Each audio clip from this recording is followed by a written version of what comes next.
L'explication du service chrétien tel que Dieu le considère tourne tout entière autour de cette question. Quel est, au fond, notre but? Est-ce le travail pour lui-même? Est-ce la satisfaction de tenir les rênes de quelque chose? Est-ce le besoin de nous occuper? Ou bien est-ce uniquement et sans arrière-pensée le désir de voir le Seigneur Jésus arriver à ses fins? Si c'est bien l'objectif de Dieu que nous avons en vue, si notre attitude signifie clairement qu'il peut nous reprendre à lui, s'il doit plus facilement par ce moyen devenir tout en tous, si nous pouvons dire en toute vérité, pourvu que Christ soit glorifié dans mon corps, soit par ma vie, soit par ma mort, alors très bien. Mais est-ce bien le cas? Voilà ce que c'est que le service du point de vue de Dieu. Et il y a bien d'autres choses encore qui s'éclairent à cette même lumière. Bien souvent, nous percevons une question de rivalité, rivalité de chair, rivalité d'église, question de préséance qui touche des points sensibles, réaction charnelle, parce que l'intérêt, c'est concentré sur un message plutôt que sur un autre, parce que toutes les remarques favorables ont pris la même direction. Nous connaissons bien tout cela, n'est-il pas vrai? Après tout, quel était donc notre objectif?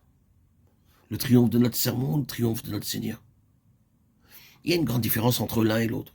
Le Seigneur Jésus tire quelquefois plus de profit que nous ne croyons de nos expériences douloureuses, tandis qu'au contraire, il peut nous sembler que tout est bien allé, alors qu'en réalité, il n'y a eu que peu de résultats spirituels, parce que le Seigneur n'a pas eu tout son compte. De là pour nous la nécessité d'être mis de côté et maintenu dans la faiblesse et l'humilité pour que le Seigneur Jésus demeure, lui, au premier rang.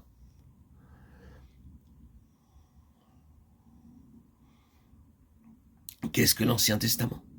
Dans son ensemble, il peut se ramener à quelques grandes figures représentatives de Jésus-Christ. Des deux principales, le tabernacle et le temple.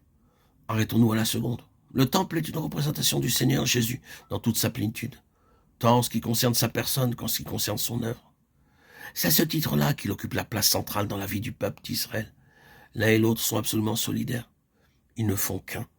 Et tant que ce peuple entretient des relations normales avec le temple, centre de sa vie, tant qu'il le met à la place qui lui appartient, tant qu'il lui témoigne l'honneur et le respect qui lui sont dus, tant qu'il le maintient sur son piédestal d'absolue sainteté, tant qu'il se conforme à son esprit, à ses lois et à son témoignage, il peut bien être de tous les peuples de la terre le plus incapable sur le plan naturel de sauvegarder ses propres intérêts.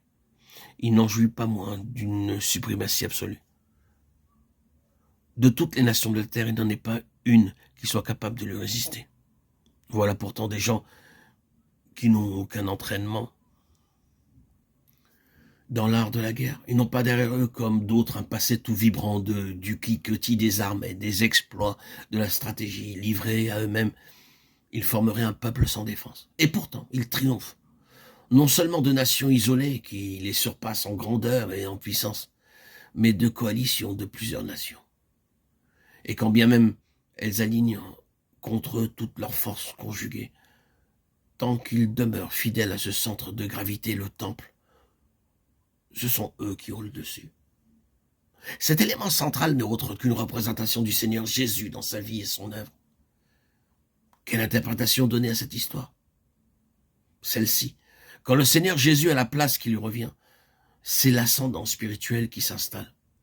Aussitôt, quand toute chose, on le met au premier rang, une suprématie absolue commence à s'exercer au sein de son peuple d'abord, puis par l'intermédiaire de son peuple dans l'entourage immédiat et même au loin. Christ est tout, en tous et en tout. Colossiens 18, 3, 11. Quand cette parole se réalise, rien ne tient devant lui. Que le Seigneur Jésus ait la place qui lui est due dans le cœur et dans la vie des siens. Il n'en faut pas plus pour provoquer une manifestation de suprématie et d'absolue souveraineté. Les portes mêmes du séjour des morts cessent de prévaloir.